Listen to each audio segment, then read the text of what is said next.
Bonjour, dans cette vidéo nous allons voir comment créer notre premier projet avec Flutterflow et dans la foulée notre première page. Du coup, pour créer notre premier projet, déjà il va falloir nous créer un compte Flutterflow. Donc vous allez aller sur flutterflow.io et vous allez cliquer sur Start for Free, je vous laisse vous créer un compte. À savoir que sur la partie modèle économique de Flutterflow, vous avez une version free, donc qui vous offre des fonctionnalités limitées, mais qui va vraiment vous permettre de tester l'outil gratuitement. Donc vous avez juste à vous créer un compte gratuitement et vous allez pouvoir déjà explorer l'interface. La deuxième offre à 30$ par mois va vous permettre d'exporter votre code, d'avoir un custom domain quand vous publiez sur le web.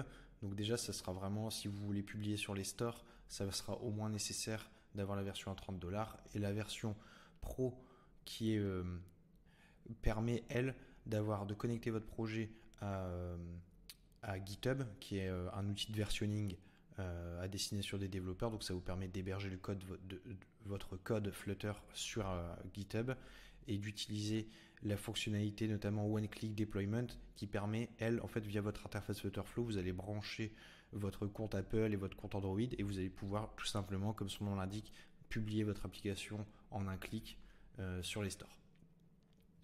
Donc là, je vous laisse vous inscrire. On va retourner sur la partie sur mon compte Flutterflow. Et donc, on va commencer par créer un nouveau projet. Quand je crée un projet, j'ai déjà deux choix. Est-ce que je crée une blank app ou alors est-ce que je choisis un template qui est déjà disponible dans Flutterflow. Là, comme on peut le voir, on peut choisir un template et quand on passe par-dessus, on voit ce qui est disponible dedans. Donc là, on a 14 écrans, on a Firestore, on a l'authentification, on a des custom fonctions, des filtres et un partage par SMS. Bon, là pour notre exemple, on va créer une blank app. Donc là, j'ai oublié de la nommer. On doit lui donner un nom. Donc, mon premier projet. Et donc je crée une blank app. Donc on va arriver ici sur le setup de configuration de notre projet. Sur la partie projet name, c'est le nom de notre projet. Sur la partie package name, ce qu'il faut comprendre, c'est que ça se divise en trois parties. Il y a le com, vous le laissez. My company, il faut le changer. Donc là, moi, je vais mettre Franco Mio, vous mettez le nom de votre compagnie, le nom de votre projet. Le package name, c'est très important, c'est ce qui va être réutilisé, c'est vraiment l'identifiant de votre projet, ça va vous être utile notamment lors de la configuration sur les stores. Sur la partie thème, vous pouvez laisser par défaut, mais vous pouvez choisir un setup, un autre setup de thème au niveau des couleurs. Est-ce qu'on active l'application sur le web, c'est-à-dire est-ce qu'elle va être accessible sur le web? On peut l'activer. Et Setup Firebase. Alors Firebase, c'est un outil qui permet de générer le back-end.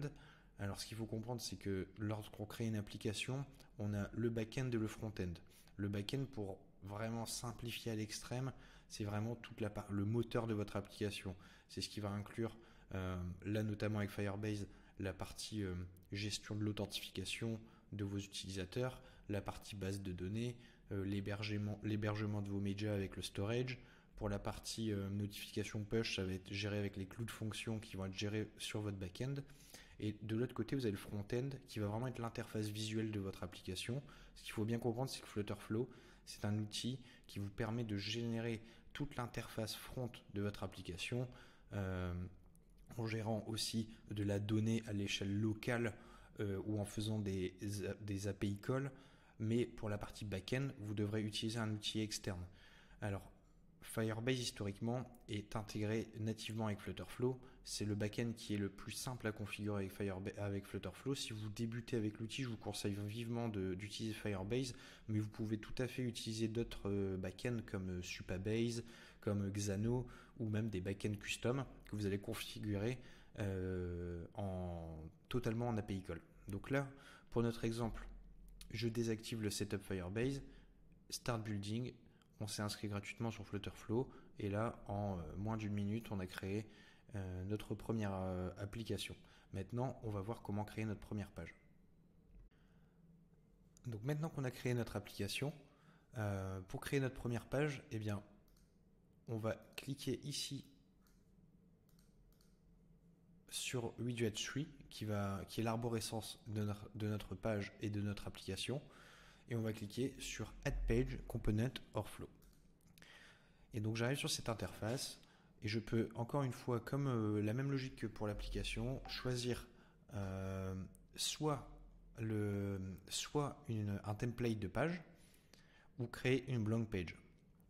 Lorsque je clique sur Create Page, Component ou Flow, sur cette interface, ici, on arrive sur Créer une page. Je peux aussi créer un component. Un component, c'est un élément qui est sur une page, mais qui peut se retrouver plusieurs fois sur plusieurs pages. Ça vous permet de ne pas vous répéter, de ne pas recréer plusieurs fois le même design.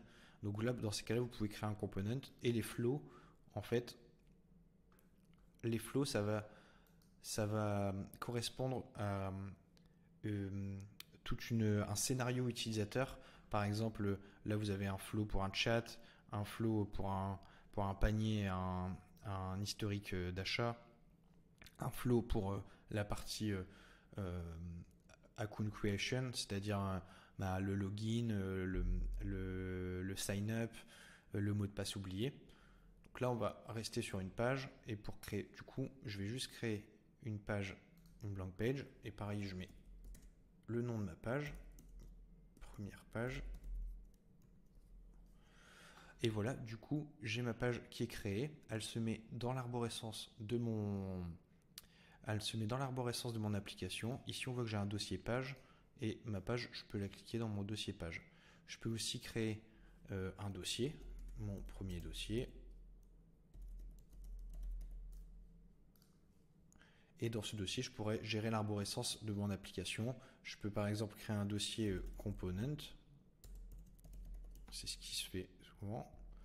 Et dedans, je vais avoir tous mes components. On va créer une seconde page, cette fois-ci avec la partie thème. Donc ici, je vais cliquer sur My Theme pour que ça respecte. Et donc là, j'ai une page qui est créée. Donc là, j'ai pas mis de nom, le nom était par défaut, hot 1. Et sur cette page, on voit que j'ai toute la partie interface pour créer un sign-up. Ce qu'il faut comprendre sur les templates, c'est qu'ici, si on clique sur le bouton sign-in, on va même avoir l'action sign-in qui est configurée. Donc on a passé, là on a vu comment se créer un compte sur Flutterflow, le modèle économique de Flutterflow. Donc vous pouvez commencer totalement gratuitement à créer vos applications. Comment est-ce qu'on crée une page directement depuis son dashboard Flutterflow, plutôt comment on crée une application depuis son dashboard Flutterflow, et ensuite comment on crée une page, un component ou un flow. Merci d'avoir regardé cette vidéo. Si vous avez des questions, n'hésitez pas à les poser en commentaire, et je vous invite à regarder ma vidéo qui présente en détail toute la partie App Builder de Flutterflow, que ce soit la barre de navigation, la toolbar, la partie Property Panels et la présentation du Canva.